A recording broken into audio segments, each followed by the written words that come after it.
Guess what? It's Harry and Meghan. With the transatlantic war of words continuing, there have been calls to strip them of their titles. Is this true, Rebecca? There has. So, I mean, who would have thought, a few years ago, Harry and Meghan were riding on a crest of popularity, weren't they? But no longer. So there was a new YouGov poll this week which suggested that 6 out of 10 people either wanted them stripped of their titles, the Duke and Duchess of Sussex, or actually restrained by the Queen from using them. I have to say, I mean, I don't think that's in Buckingham Palace's thinking at the moment, but it's definitely seems to be the mood of the nation. I do think it's worth pointing out, though, that actually this seems to be quite a generational thing, because it was very much the older people that were polled that were quite judgmental of them, and the younger people seem more supportive. And of course, Harry and Meghan, by everything they do and say, have made very clear they're kind of chasing popularity amongst the younger generation. So I suspect polls like this probably don't mean anything to them, to be honest. And there seems to be no end in sight to the interviews they're giving. They've got all these commercial deals to plug. So are we facing a situation where there might be more revelations from Harry that Buckingham Palace have no control over managing?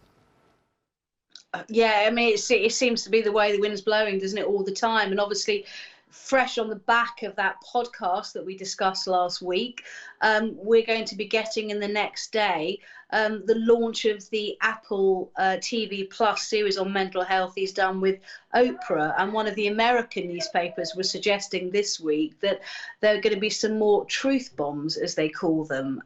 There's nothing the palace can do about it. They have to wait along with the rest of us to hear what he's got to say. But there is an immense amount of frustration. As someone said to me last week, they seem to be making careers out of their previous careers at a time, when they promised the Queen they wouldn't do anything to embarrass her. So, and unfortunately, there seems no sign of slowing down. I want to bring our panel in to discuss this at the moment. Charlotte, let's start with you. The stripping of their titles, regardless of whether or not the Queen is in favour of that gossip, perhaps it does show how angry people are.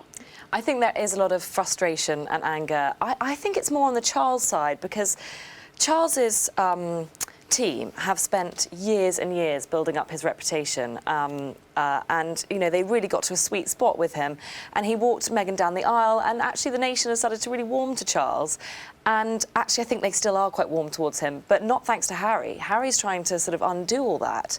So his aides are thinking, hold on a minute, our project Charles is being ripped from under us here by his own son. So there's a lot of anger. Richard, imagine you're king just for a minute. What would you do, King Richard? Would you be cutting them loose? I think it is a really thorny dilemma for the Queen. When Harry and Meghan were told they could no longer use their HRH titles, it was made clear privately that stripping them of Duke and Duchess of Sussex titles is something that could happen in the future, depending on what they did. But the implication then was sort of whether it's some embarrassing commercial deal or something. But here, the Queen doesn't want to look vindictive or petty. And also, I think there's an element that Harry and Meghan love being the victims. And so if it was another thing that was taken from them, they were stripped of their titles, they would kind of dine out on that for the rest of their lives. And remember what would happen, that they would still have the titles of Prince and Princess. Meghan would be Princess Henry of Wales, and she might actually prefer to be Princess Meghan instead of Duchess Meghan. So that's his birthright. That can never be taken from Harry, even if he lost the Duke of Sussex title. So I think the palace will want to tread very carefully. It's not something they would do in a hurry, but... Yeah. And I mean, Charlotte, we've talked about this before. It's not just an institution, it is a family. So they're in a tricky position. Yeah, they don't want Harry to feel outcast, and they've also got a sort of enemy in the camp, and they've got the nuclear button, which they could press at any moment. They could say who it was that said the supposedly racist thing.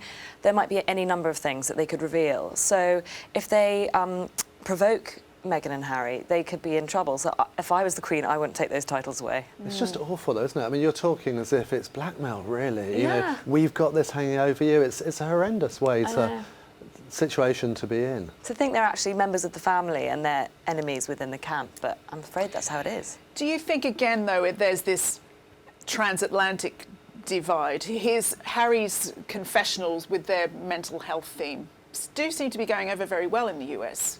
Is that something that's, maybe they are just more popular there? I don't know. I mean, it's obviously, it's raising eyebrows a lot here. We had a very interesting article in the Daily Mail by an NHS psychiatrist, Dr. Max Pemberton. He was saying that he thinks it's actually bad for Harry. He probably thinks he's had too much therapy. But obviously there appears to be much more of a sort of culture of therapy in the States, particularly California.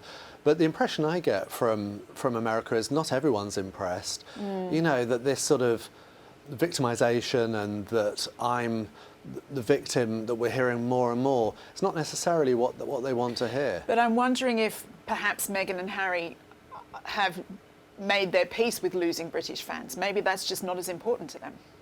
Yeah, I can see that. I think they've washed their hands of the UK, and they've even shut down their companies over here. I really don't think they're coming back. So maybe they think, it's a lost cause and let's win over the Americans instead. Well, they haven't gone about it the best way this week with Harry's comments trashing the First Amendment. That seems to have angered a lot of Americans this week. What's your thoughts? I know. He used a very British word, bonkers, which is one of the few British words he still says. Have you noticed how American his podcast was? He said highways and things like that. But yeah, to just trash the First Amendment with the word bonkers so casually like that, it just shows how well protected he was by the palace, because they would have monitored what he was saying when he was still part of the royal fold. And these throwaway comments do not go down well with Americans, do they? About their precious amendment, Well, I think it's sort of slowly dawning on him that maybe America's not so great in terms of media sort of intrusion. They were very well protected in Britain. But here he was talking with Orlando Bloom, I think, his Montecito neighbour, about paparazzi.